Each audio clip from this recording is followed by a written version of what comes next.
고맙습니다.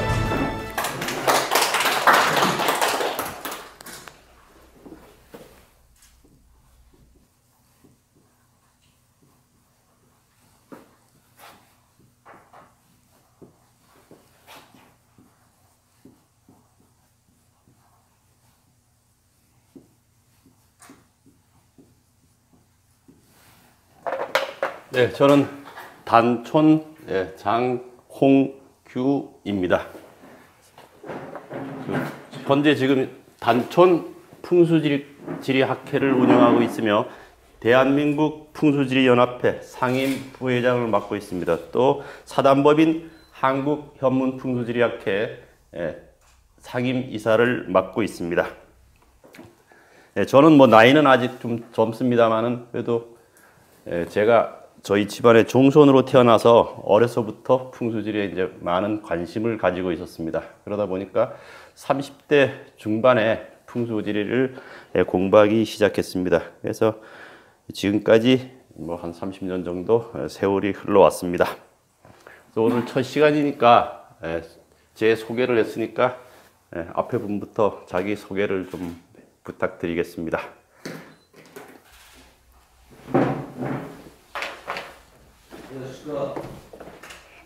저는 포항에서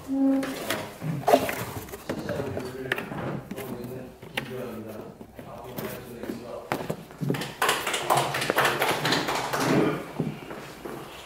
안녕하세요. 저는 김정민이고요.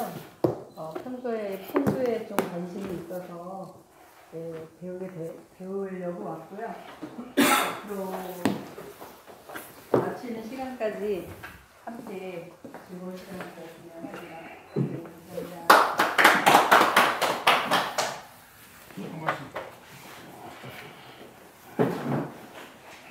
저는 여기 한국전력 개천 건설지사에 지금 근무하고 있습니다. 친구가 제 한번 얘기를 했더니 강의를 한다고 해서 여기 나왔습니다. 하여튼 열심히 배우겠습니다. 네, 반갑습니다. 현재 단촌 풍수지리학회 총무이사를 맡고 있는 이정환입니다. 집도 이 선생님 때문에 여기에다가 지어가지고 살기도 했고요. 강제동에서 한강문화부를 운영하고 있습니다. 앞으로 같이 잘 보내겠습니다. 반갑습니다.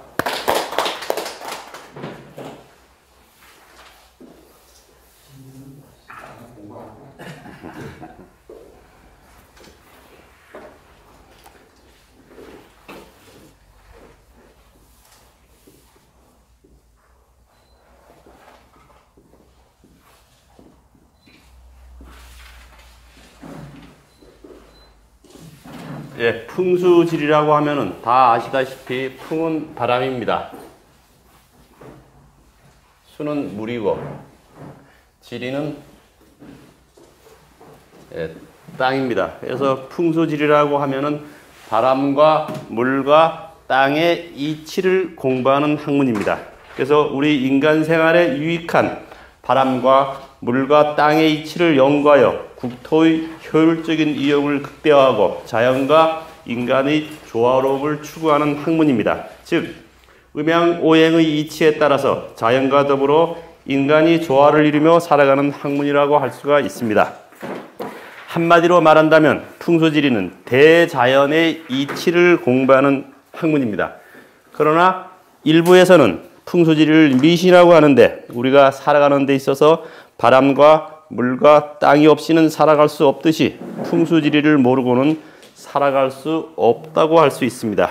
그만큼 우리 생활과 풍수지리는 밀접한 관계에 있습니다. 하지만 풍수지리가 어떠한 학문인지 정확하게 모르기 때문에 반신반의하면서 믿으려 하지 않고 또 풍수지리를 죽은 사람의 묘자리 잡는 것으로만 알고 있습니다. 풍수지리는 죽은 사람의 묘자리 잡는 일 외에도 집안의 가구 배치나 건물의 구조, 잠을 자는 침대의 위치, 창문이나 대문의 위치, 주방이나 화장실의 위치, 정원에 심는 한 그루의 나무라도 포함됩니다. 우리가 사는 집이나 마을, 사무실이나 점포의 위치, 도시계획과 국토개발 등이 모두 풍수지리에 해당합니다. 예를 든다면 방문의 손잡이를 오른쪽에 두느냐 왼쪽에 두느냐에 따라서 불편하기도 하고 또 편리하기도 합니다. 또 앞으로 당기는 문이냐 미는 문이냐에 따라서 공기의 흐름이 달라지게 됩니다. 그래서 문을 밖으로 당기면 안쪽의 공기가 밖으로 많이 나오게 되고 또 문을 안으로 밀면 바깥쪽의 공기가 안으로 더 많이 들어가게 됩니다. 그래서 대문이나 현관문은 밖에서 안으로 밀고 들어가는 문이 좋습니다. 즉 바깥에 신선한 공기가 안으로 들어가기 때문에 복이 들어오는 문이라고 합니다. 특히 화장실 문은 밖에서 안으로 밀고 들어가면 냄새가 덜 나오게 됩니다. 옛날 어르신들이 대추나무는 집 가까이에 심지 말라고 했습니다. 그것은 대추나무가 키가 크게 되면 벼락을 맞기 쉽기 때문에 집 가까이 심지 말라고 했습니다. 벼락 맞은 대추나무를 벽조목이라 하여서 도장이나 장식용으로 가지고 다니기도 하죠. 또 옛날에는 처갓집과 뒷가는 멀수록 좋다는 말을 하였습니다. 옛날의 화장실은 악취가 나고 파리나 벌레 등이 많이 꼬이기 때문에 우리가 생활하는 집과 멀리 떨어져 있어야 위상적으로 좋다고 했습니다. 또 처갓집은 아내가 친정에 자주 들리면 쓸데없는 오해가 생길 수 있으므로 화장실과 처갓집은 멀수록 좋다고 했습니다. 그러나 요즘 젊은 사람들은 화장실과 처갓집이 가까울수록 좋다고 얘기를 합니다. 그래서 우리 주위를 살펴보면은 같은 장소에서 같은 장사를 하더라도 한 집은 장사가 잘 되는데 바로 옆집은 장사가 전혀 되지 않는 것을 흔히 볼 수가 있습니다.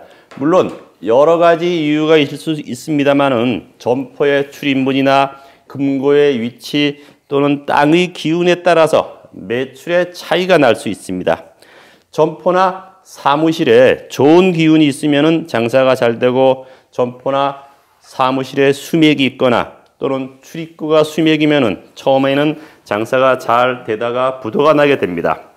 점포와 출입문에 좋은 기운이 있으면 무의식적으로 좋은 기운에는 사람들이 많이 모이게 됩니다.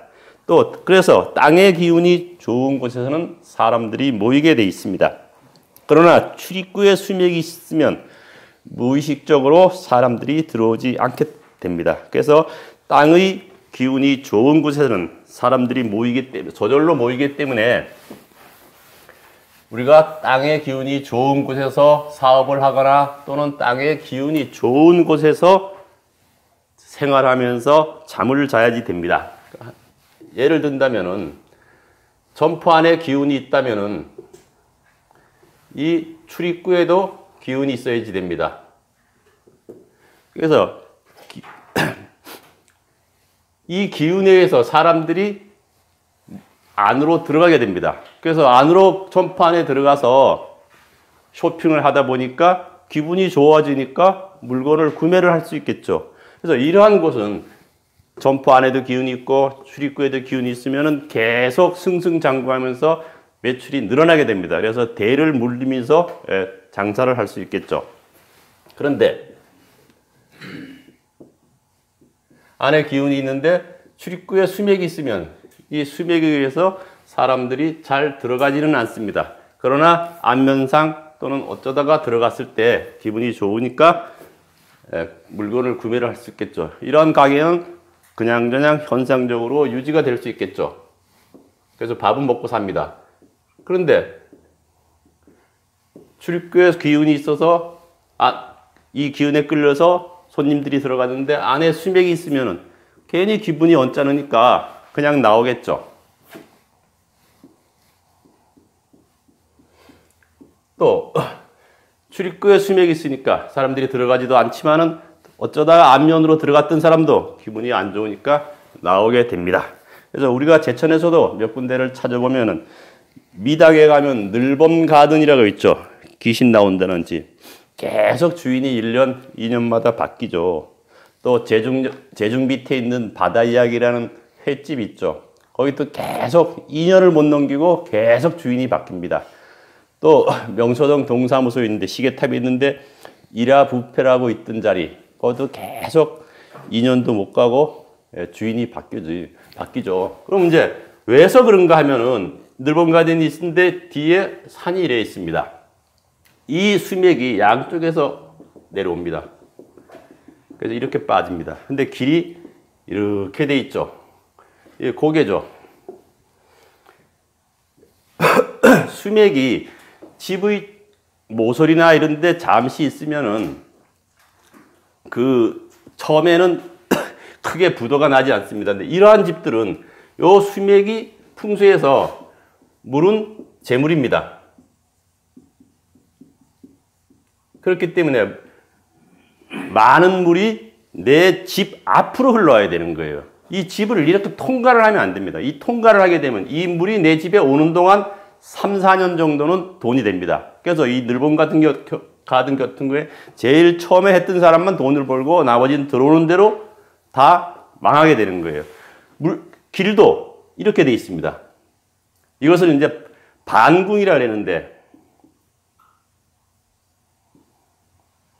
사람도 배가 불러야지 기분이 좋지 며칠 동안 굶어서 배가 쑥 들어가면 어떻게 했습니까? 기분이 안 좋겠죠. 또 이랴부페에 가보면은 건물이 이렇게 돼 있습니다. 길이 이렇게 돼 있고 수맥이 이렇게 치고 나갑니다. 또 바다 이야기도 마찬가지고 바다 이야기는 제중 밑에 있던 거 여기도 이렇게 치고 나갑니다. 이러한 곳은 풍수학적으로 아주 흉지에 해당합니다. 그래서 이 풍수지리는 우리 선조들이 수없이 많은 세월을 살아오면서 자연적으로 발생한 생활의 지혜라고 볼 수 있습니다. 먼 옛날 우리의 선조들은 비바람과 추위를 피해서 동굴에서 생활하다가 조금씩 지혜가 생기면서 생활하기에 편리한 물이 가까운 곳에 땅을 파서 움막을 짓고 온도를 깔아 생활하다가 발전을 하면서 지금까지 발전하여 왔습니다. 또한 풍수지리는 우리 인간들이 자연을 거스르지 않고 자연과 더불어서 순리대로 살아가는 생활의 지혜이며 내 부모님이나 조상님들의 시신을 양지바르고 아늑하며 좋은 기운이 모여서 감도는 명당 길지에 모시고자 하는 효사상에서 발생하였다고 볼 수가 있습니다.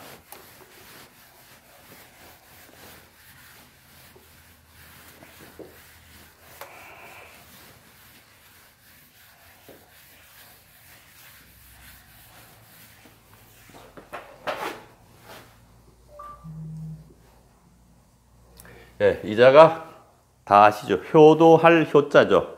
이 자는 늙을 노자와 아들자가 합쳐진 글자입니다. 즉 아들이 노인을 업고 있는 모양의 글자입니다. 즉 부모님이 연세가 들어서 연로하게 되면 자식이 받들어 모셔야 한다는 뜻 글자입니다. 이걸 다시 받자풀이 하면은 이렇게 돼 있죠. 이건 흙이죠. 옛날에는 풍장이라고 해서 사람이 죽으면 지금같이 바로 매장을 하거나 화장을 하는 것이 아니라 이러한 들판이나 야산에 시신을 갖다 놓고 나뭇가지나 이런 걸로 덮어 놓습니다. 시신을 갖다 놓고. 그러다 보니까 이 시신이 부패하는 냄새를 맡고 야생 동물들이 모여드니까 그 아들이 긴 장대와 비수빗자죠. 칼을 들고 아들이 자신의 부모님 시신을 지키고 있는 모습입니다.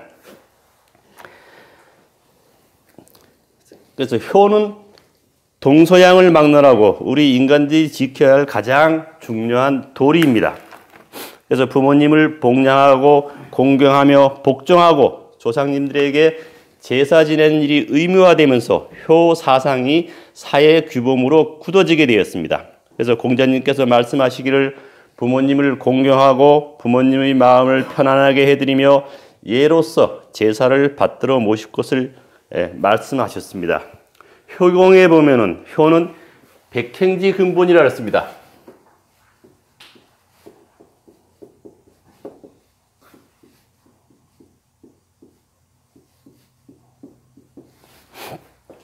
그러므로 부모님의 은혜는 평생 잊어서는 안 되겠죠.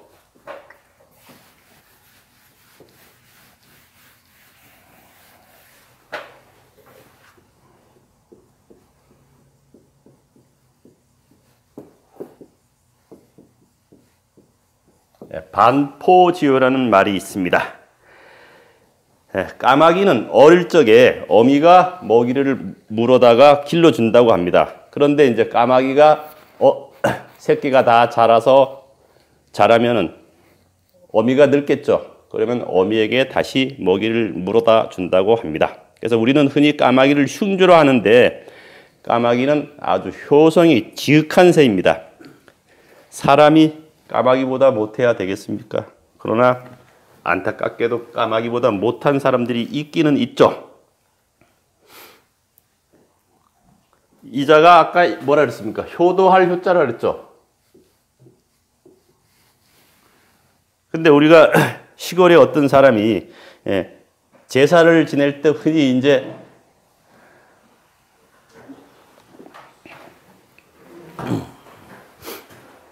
효도할 효자도 되지만 상복 입을 효자도 됩니다. 그래서 제사를 지낼 때 초원가는 장자가 하죠. 그래서 축문을 읽을 때 효자 누구누구 감소고우 하고 이제 감히 아랜다고 얘기를 합니다. 시작을 합니다.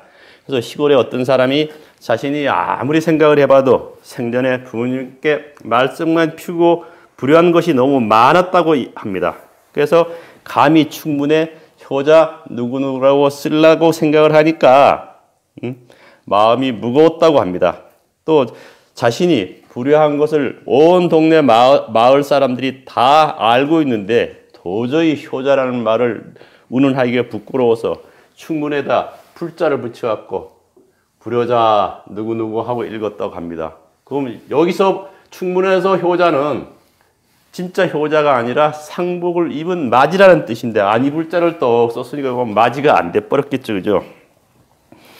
뿌리가 없는 나무가 있을 수 없듯이 우리도 마찬가지입니다. 우리는 부모님으로부터 이 세상에 태어날 수 있었으며 자신이 아무리 똑똑하고 잘났다 하더라도 부모님이나 조상님들이 없었다면 나 자신은 존재할 수가 없습니다. 그래서 우리 생명의 근원은 조상입니다.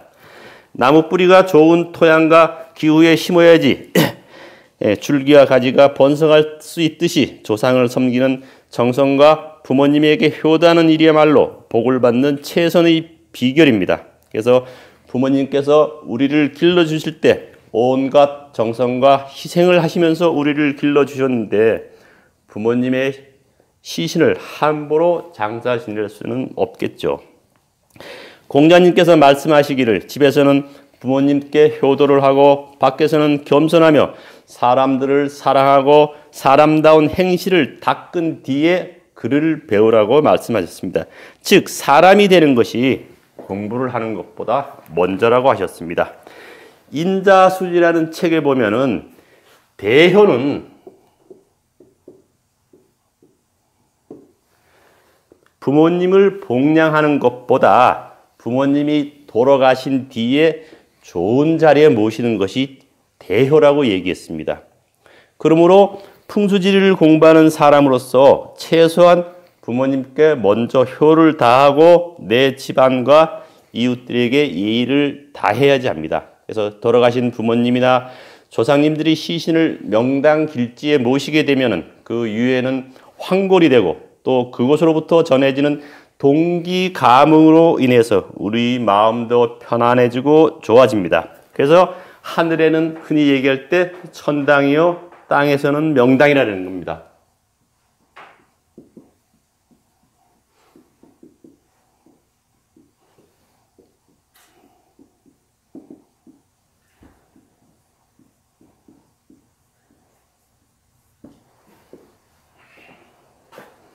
우리들도 산천정기가 모여있고 땅의 기운이 좋은 명당 길지에 살면 건강하게 되고 장수하며 편안하게 행복한 삶을 살 수 있고 수맥이나 흉지에 살면 요소하거나 각종 우환이나 질병으로 고생하는 것을 우리 주위에서 흔히 볼 수 있습니다.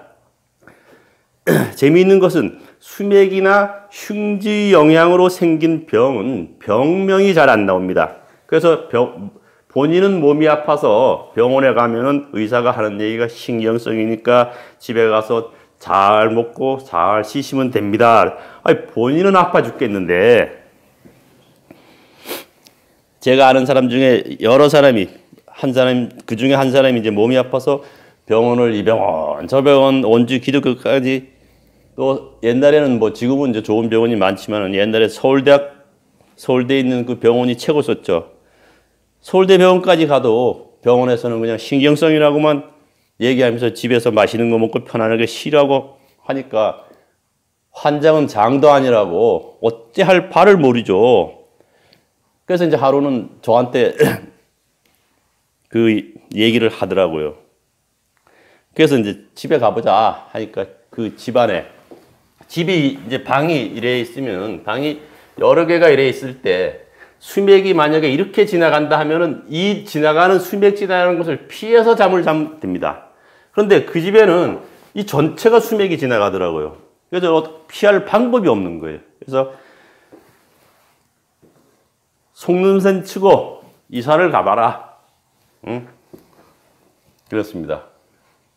단지 이사를 갈 적에 그냥 무조건 아무 집이나 가지 말고 가기 전에 한번 물어보고 내가 이사를 가도 좋다고 하면 가라. 해고서 이제 이사를 갔습니다. 몇 달 뒤에 찾아와서 싱글벙글하면서 지절로 나왔대요. 지절로. 환장하는 얘기죠. 그 말하면 술만 잘 얻어 먹었습니다만은 수맥 위에다 집을 지으면은 땅이 가라앉습니다. 왜냐하면은 이래 수맥이 지하에 이래 있으면은 수맥도 지하에서 공간을 차지하고 있을 거 아닙니까, 그죠? 그런데 여기다 집을 지었으니까 이 수맥이 집을 안 지었으면 비가 오거나 하면 이 수맥이 계속 들어가서 이만한 공간을 계속 형성해야 되는데 건물이 있으니까 수맥이 계속 마르겠죠. 증발이 되겠죠. 조금씩. 땅이 꺼지죠. 그러면 벽에 금이 가는 겁니다. 그래서 눈으로 수맥을 알 수 있는 것은 건물에 세로로 금이가 있으면은 이렇게 많이 가 있다. 두 줄이 가 있다. 이것이 수맥의 폭입니다. 이건 100%입니다. 그래서 옛날에는 벽에 금이 가다 보니까 수맥 위에 집을 짓고 사람들이 연탄가스 중독이 많이 일어나는 거예요. 또 수맥에서 사는 사람들이 중풍이나 정신질환, 암 등 질병이 생기게 되는 거예요. 그러다 보니까 요소하게 되고 폐가나 흉가가 되는 거예요. 그래서 또 수맥 위에 지은 집은 대부분 방궁수나 원진수가 됩니다. 방궁수는 아까 얘기했죠. 집이 이래 있으면 모든 물이나 길이 둥그렇게 뚫어줘야지 됩니다. 그런데 반대로 돼 있는 겁니다. 물도 이렇게 돼 있는 것, 길도 이렇게 돼 있는 것을 다 방궁이라고 얘기합니다. 또 대부분 수맥에 집을 지으면은 흔히 지나다니다 보면 골짜기에 집 짓는 사람들이 있죠, 그죠? 수맥에 산이 이렇게 있고 이래 있으면 이런 데 집을 지으면 이 물이 어디로 가겠습니까? 이렇게 똑바로 빠지죠. 이런 것을 원진수라고 얘기합니다. 원진 직출 미가 원흉이라 했습니다.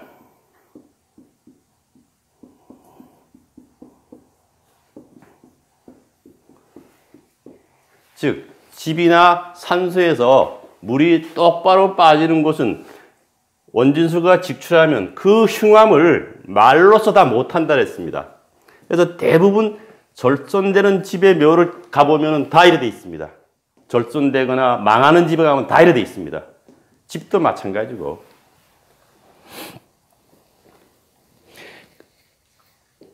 그래서 우리 인간은 흙에서 와서 흙으로 돌아가는 것은 당연한 이치입니다. 그러나 수맥이나 음습한 곳에 장사 지내면은 몇백 년이 지나도 육탈이 되지 않고 장사 지낼 때의 모습 그대로 있거나 또는 온갖 벌레들이 시신 주위에 있는 것을 이장할 때 가끔 볼 수가 있습니다. 그래서 수맥의 극점이나 수맥이 집을 치고 지나가는 곳에서는 하루아침에 망합니다. 그러나 수맥이 집이 변두리에 있거나 수맥의 영향권에 있는 묘는 집이나 묘는 서서히 망하는 겁니다. 그 파주에 가면은 파평 윤씨 문중산이 있습니다. 그 윤원영 그 집안 그 산인데 거기에 10여 년 전에 고려대학교에서 500년이나 된 그 미라를 발굴한 적이 있습니다. 근데 그 미라가 여자 시신인데 아기를 놓다가 이제 죽었던 모양입니다. 그런데 그대로 있었던 거예요. 500년이 되는데 여자 시신도 그대로 있고 아기까지도 그대로 있었던 거예요. 또 한 번은 제가 이제 친구 아버님 묘를 이장해 주러 갔는데 관째로 썼더라고요. 옛날에는 이제 시신을 염을 이 주위에 화장지를 채우죠. 그 이장하려고 딱 파니까 관이 그대로 있는 거예요. 행대도 색깔도 하나 안 변하고 그대로 있어. 그래서 이장하기는 편하더라고요. 관째로 덜렁 들어다가 이제 갔다가 이장하기 위해서 저는 이제 이장을 할 때 무조건 관을 빼고 즉 탈관을 하고 하관을 합니다. 이장이든 뭐 생장이든 그 관을 쓰면은 이 관이 나무기 때문에 나무가 습기를 빨아당깁니다. 그래서 나무가 퉁퉁 불어있기 때문에 공기가 전혀 통하지를 않습니다. 또 이 나무가 습을 빨아당기고 있기 때문에 이 시신이 육탈이 되는 기간이 굉장히 길어집니다. 보통 시신이 장사 지내고 5년 정도, 4, 5년이면 다 육탈이 되고 뼈만 남아 있어야 되는데 이 나무관을 쓰게 되면은 나무관이 오래도록 수분을 유지하고 있기 때문에 10년, 20년씩 육탈이 늦게 됩니다. 그리고 또 이 나무관을 쓰지 말아야 되는 것이 요즘 나무관이라는 것이 전부 다 나무관 한 개도 없습니다. 그 칩보드라 그러죠. 톱밥 같은 거 누른 거. 거기에다가 이 무늬목만 입혀놓고서는 육성관이요, 향나무관이요, 오동나무관이요 하면서 가격만 따로 받아 처먹는 거예요. 제가 그걸 처음에는 몰랐습니다. 몰랐는데 그 장사를 몇 번 지났다 보니까 관을 빼고 꼭 탈관을 하고 시신을 안장을 하다 보니까 이 나무관을 태워야 되잖아요. 그죠? 태우다 보니까 그러한 현상이 나더라고요. 그래서 몇 번이 그렇더라고요. 그래서 내가 장례식장에 아는 사람이 있어갖고 가서 물어봤어요. 이거 진짜 나무냐? 그러니까 그 책임자가 모르더라고요. 자기는 나무인지 아닌지도 모르고 그 담당자를 부르더라고요. 담당자 불러갖고 이게 나무냐? 그러니까 아니 요새 나무관이 어디 있어요? 환장하는 얘기입니다. 그래 이제 이걸 이장하기 위해서 관 뚜껑을 딱 열으니까 냄새는 나는데 이 화장지 색깔도 하나 안 변하고 화장지 뽀송뽀송한 게 그대로 있는 거예요. 또 한 분은 바로 요 뒤에 묘양동산이 있죠. 묘양동산이 있는데 친구 아버지 썼는데 아버지 묘를 내가 이제 수맥이다 해갖고 이제 이장을 하기로 이제 해서 그쪽 다른 데도 자리를 찾아갖고 이장을 하는데 그 이제 동생도 있고 하는데 아무도 안 온 거예요. 내 친구만 자기 마누라 새끼들까지 들고 온 거예요. 그래서 이제 이장을 하고 해서 이걸 다 판 걸 파니까 물이 찰랑찰랑한 게 관이 붕 뜨는 거예요. 그래서 건지 놨죠. 건지 놓고 나무를 받쳐놓고 이제 시신을 이래 건지 놓고 이제 물 좀 빠지라고 건지 놓고 있으면서 제가 이제 그 아들한테 시켰어요. 이거 사진 찍어라. 사진 찍어갖고 너 작은 아버지한테 얼른 보내라. 한 10분 만에 이놈의 새끼가 쫓아왔더라고요. 이 동생이. 그래서 눈이 뚱그레지면서 건지 놓으니까 양쪽 어깨에서 살이 그대로 있는 거예요. 빨간 피가 뚝뚝뚝 떨어지더라고요. 그래서 우리가 봉분 앞에 흔히 이제 우리가 절하는 부분을 제절이라 그러죠. 제절에 수맥이 있으면 그 후손들이 무의식적으로 안 찾아오게 됩니다. 그러다 보니까 그 묘가 오래지 않아서 저절로 묻게 되겠죠. 그런데 명당에 있는 묘는 후손들이 산소에만 갔다 오면 기분이 좋고 사업도 잘 되고 일이 술술 풀리는 거예요. 그러니까 저절로 자주 찾아가게 되는 겁니다.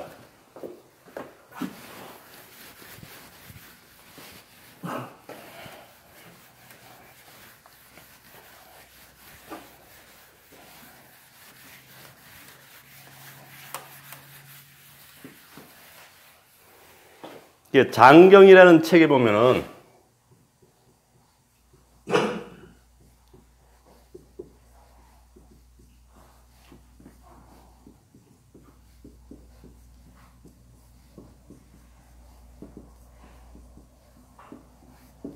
장자는 승생기하라 그랬습니다. 즉 승생기란 탈승자죠. 생기를 타야 된다. 장사를 지낼 때는 생기를 타야 된다. 즉 좋은 기운이 있는 곳에 모셔야지 된다는 얘기입니다.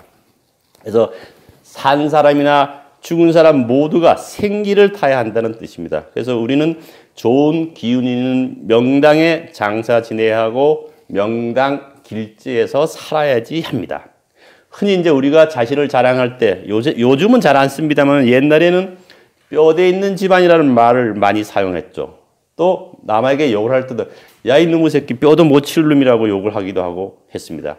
이 말은 조상님들의 뼈가 명당 길지에 황골로 잘 모셔져 있기 때문에 후손들이 가문도 일어나게 되고 또 후손들이 그러다 보니까 자기 조상들을 자랑하다 보니까 자연히 뼈대 있는 집안이라는 말이 나오게 되었다고 볼 수 있습니다. 또 뼈도 못 치린다는 말은 흉지에 묻혀서 뼈마저 삭아서 없어지라는 얘기입니다.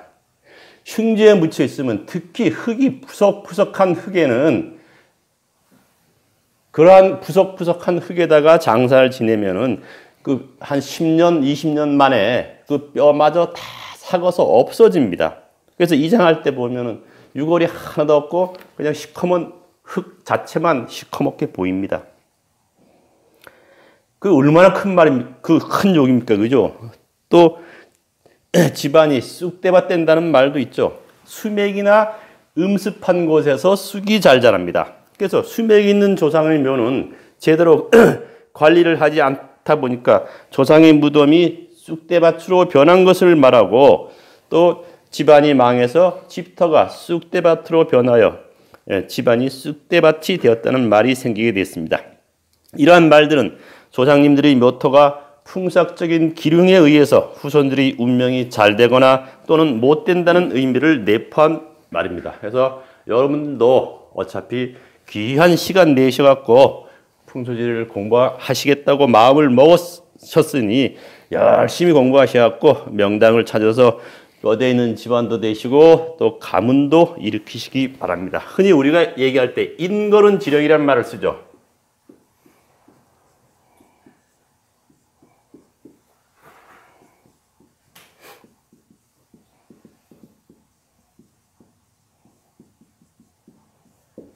당연히 공기 좋고 물 맑고 땅의 기운이 좋은 곳에서 영웅홍으로는 태어납니다. 그래서 우리나라뿐만 아니라 중국이나 일본 등 외국을 다녀봐도 훌륭한 사람들은 대부분 시골에서 태어납니다. 그렇기 때문에 옛날 사람들이 어른들이 뭐라 했습니까? 사람은 밭두렁 전기라도 받고 태어나야 한다고 했습니다. 그러므로 풍수지리는 우리 인간들이 살아가는 데 있어서 없어서는 안 될 아주 중요한 학문이라고 할 수가 있습니다.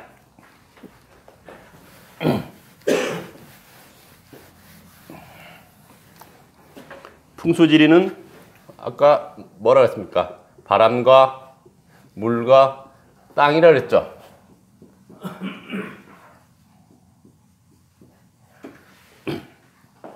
이 풍자가 파자 풀이하면 재미있습니다. 이 바람 풍자죠. 그래서 이거를 파자를 풀이하면은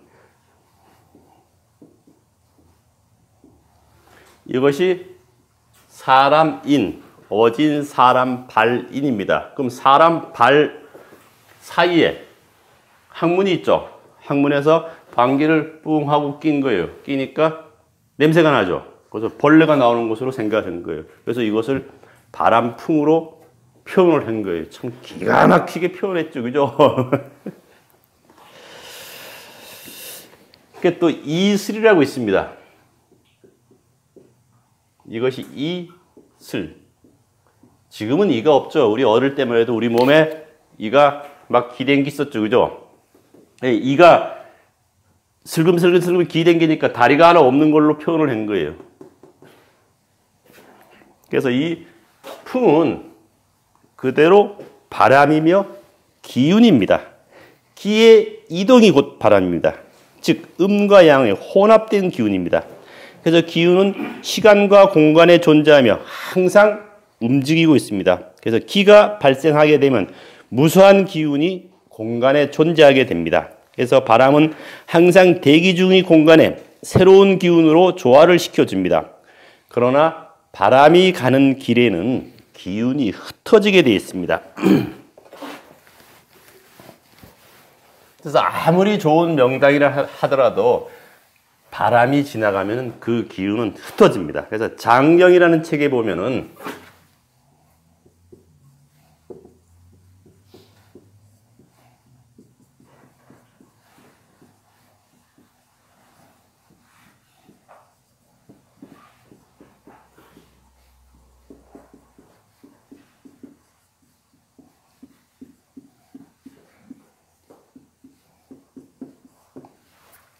기승풍즉산 개수즉지라 했습니다.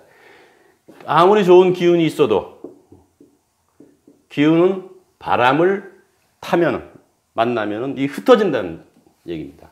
그럼 개수즉지 물이 그 기운은 기운은 산 줄기를 따라서 내려갑니다.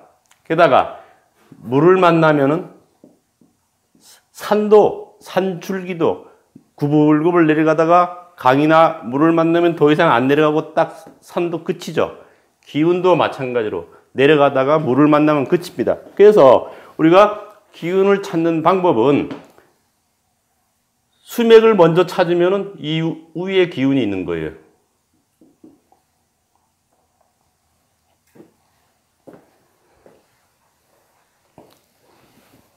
그렇기 때문에 우리는 바람이 다니는 길을 잘 분별해야 됩니다.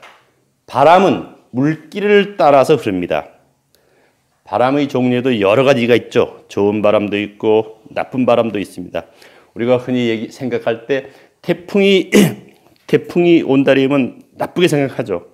그러나 태풍이 불어옴으로 인해서 태평양의 기운을 우리가 살고 있는 이곳까지 실어다 주는 역할을 하고, 또 태풍이 바닷물을 뒤집어 갖고 플랑크톤을 풍부하게 해주고 먹이사슬을 만들어주죠.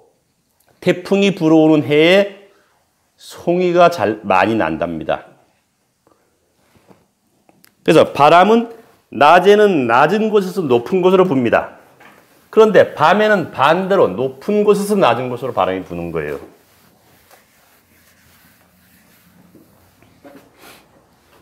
그래서 이러한 산이 이래 있으면 낮바람, 밤에는 높은 곳에서 낮은 곳으로 부니까 밤바람. 또 바람은 아까 뭐라 그랬죠? 물길을 따라 흐른다고 했죠. 그럼 만약에 집이 이래 있을 때 또는 묘가 있을 때 물길이 이렇게 형성되어 있으면 물이 이렇게 흘러간다. 바람이 이렇게 치는 거예요. 그렇기 때문에 물이 둥글게 흘러주면 바람이 이렇게 가겠죠. 그래서 우리가 바람은 낮에는 낮은 곳에서 높은 곳으로 불고 밤에는 높은 곳에서 낮은 곳으로 불면서 이 지구상의 모든 공기를 정화시켜 줍니다. 그래서 우리가 계곡의 골짜기에서 부는 바람을 계곡풍이라고 얘기하는데, 그 사실은 계곡풍이 가장 유용합니다. 그런데 가끔 가다 보면 계곡의 골짜기에 집이나 묘를 쓰는 사람들도 있죠. 바람도 길이 있습니다. 사람이 다니는 길이 따로 있고 차가 다니는 길이 있고 배나 비행기도 다니는 길이 따로 있듯이 우리 인간에게는 인생길이 있죠. 그렇듯이 바람도 길이 있습니다. 바람은 물이나 계곡을 따라서 흐릅니다. 그런데 바람길은 하나로 형성되지 않고 돌고 돌아서 가다가 어느 곳에서 사라집니다. 또 아무리 큰 바람이라 할지라도 장애의 물을 만나면 돌아서 갑니다. 그래서 바람길은 유용합니다. 큰 바람일수록 더욱 위험하죠. 사람에게도 바람이 있죠. 춤바람이 나면은 바람 났다고 하고, 사람이 중풍에 걸려도 바람 맞았다 하고, 약속한 사람이 오지 않아도 바람 맞았다고 하죠. 모두가 나쁜 바람이죠. 그러나 좋은 바람도 있죠. 농부가 밭에서 땀을 흘리며 일할 때 불어지는 산들바람은 좋은 바람이죠. 또 우리에게 좋은 일이 생겼을 때 신바람 난다는 말을 쓰죠. 신바람도 좋은 바람이죠. 인생을 가장 잘 사는 방법은 신바람 나게 사는 것입니다. 우리 사람에게는 우리 코가 바람길입니다. 그래서 우리는 코로 숨을 쉬면서 신선한 공기를 폐로 날아다주고 또 우리 몸에 불필요한 탁기를 밖으로 내보내는 일을 합니다. 우리가 숨을 쉬지 못하면 어떻게 됩니까? 죽게 되겠죠. 이것은 바로 바람길이 막혀서 죽게 되는 겁니다. 또 우리가 음식을 먹으면 식도라는 길을 따라서 그 음식이 위로 들어가죠. 그래서 바람도 시작하는 것이 있고 마치는 것이 있습니다. 이 지구상에서 가장 큰 길은 바람길입니다. 그러나 이 바람길은 천태만상이라서 자유자재로 돌아다닙니다. 바람이나 물은 구불구불 돌아야지 됩니다. 곧게 똑바로 가면 안 됩니다. 바람이나 물이 곧게 똑바로 흘러가면 아주 위험해집니다. 우리가 음식을 급하게 먹으면 어떻게 되죠? 체하죠. 체해서 병이 생기듯이 바람과 물과 음식은 구불구불 돌면서 순해져야 됩니다. 또 아무리 큰 바람이라 하더라도 장애물을 만나서 돌면 순해집니다. 우리는 바람길과 물길을 잘 이용해서 우리들에게 유익하도록 해야 합니다. 우리 인간이 산다는 자체가 어느 곳인가 머무르는 곳이죠. 그러므로 바람과 물이 돌고 돌아서 머무는 곳을 가려서 좋은 기운이 갈물이 되는 명당에 사는 것이 풍수지리에 맞게 사는 것입니다. 흔히들 얘기할 때 바람처럼 물처럼 욕심 없이 산다는 말을 하죠. 이것이 곧 풍수지리 이치에 맞게 착하게 살아가는 것을 말합니다. 이 갈물이라는 말을 이제 풍수에서는 갈물이라는 말을 많이 쓰는데 갈물이란 돌고 돌면서 순해지는 것을 갈물이라고 얘기합니다. 그러면 바람이 갈물이 되기 위해서는 이러한 산이 있을 때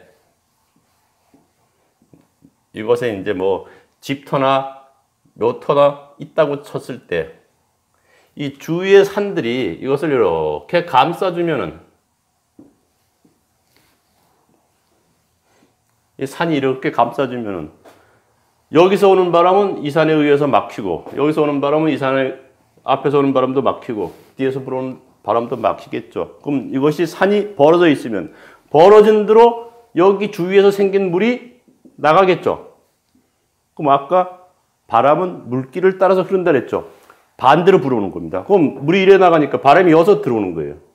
여기서 들어오면 들어와서 부딪히고 하면서 돌겠죠. 바람이 갈물이 되는 곳에 기운이 멈춰 있게 됩니다. 그래서 우리가 모든 집을 짓거나 할 때 창문을 낼 때도 이 문을 벽의 정중앙에 내는 것이 아닙니다. 한쪽으로 치우쳐서 내야 되는 거예요. 그럼 이쪽으로 치우쳐서 문을 냈을 때 문을 밀고 들어가면은 이 회선풍이 안에서 형성이 됩니다. 문을 열고 들어갈 때마다 이것이 이 안에 방 안의 공간의 기운이 돌면서 갈무리가 된다는 얘기죠. 예, 잠시 쉬었다 하겠습니다.